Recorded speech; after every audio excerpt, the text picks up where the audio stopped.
out the supplies and wondered what to expect. I had to be prepared for anything. The ghost was our first challenge, followed by something called moon rocks, and then neon brains.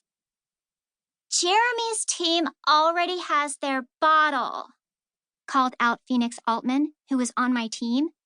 That's definitely not fair.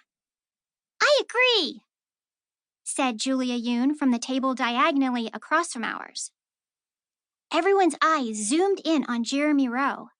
He's hard to miss because he's big with a purple streak in his blonde hair.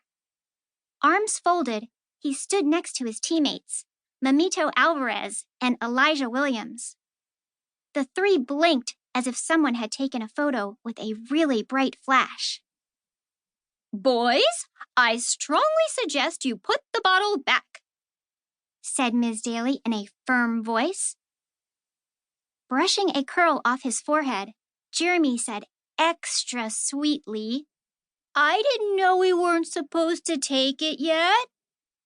Sometimes he charms teachers, but luckily, Ms. Daly doesn't fall for stuff like that. Cheating makes me so mad, I said under my breath to my teammates, Bertie Bott and Phoenix. I can't believe he thought he could get away with it, whispered Bertie, who happens to be my very best friend. I can, Phoenix said, fiddling with the macrame bracelet on her wrist. Jeremy makes up his own rules. Smoothing her tie-dye shirt, she sighed dramatically. Boys, said Ms. Daly, if you don't put back what you took, your grade will suffer. Mamito smacked the bottle into Jeremy's hand. Dude, hurry, Mamito whispered with a worried frown. But Jeremy just strolled back toward the equipment table.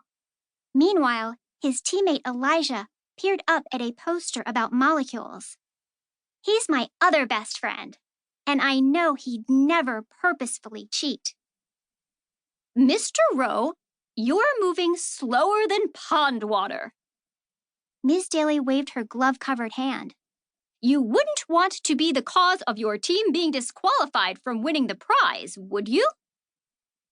All at once, Jeremy zipped across the floor. Then he banged down the bottle. That prize is going to be ours, he announced all matter-of-factly. Sorry, but FYI, that's going to be our team, said Julia, crossing her arms. She is student council president and knows a thing or two about winning. She flicked her eyes knowingly at her teammates, Avery Cooper and Skylar Rumsky, the tallest and also quietest boy in the 5th grade. Actually, it's going to be us. I curled my arms around Bertie and Phoenix. I really wanted our team to win the prize.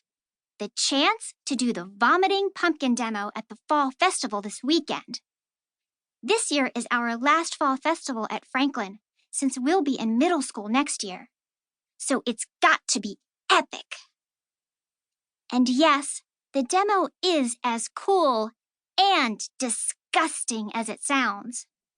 Green foaming goop oozes out of a jack-o'-lantern's mouth. I've seen Dr. Caroline, my favorite chemist, do it on YouTube. I hoped that the ghost we were about to make for the Fall Science Challenge would be just as awesome. I had been looking forward to the Science Challenge for weeks. All right, months. It was a tradition at Rosalind Franklin Elementary School. It came right before the Fall Festival, so in my opinion, it was the very best time of the year. Why? Well, some kids are into stuffed animal collections. Others are into certain video games. Or art, like my BFF Bertie. I, Kate Crawford, am all about science, especially chemistry. I was so ready to start that my mouth watered. You see, I wasn't just ready to start the science challenge.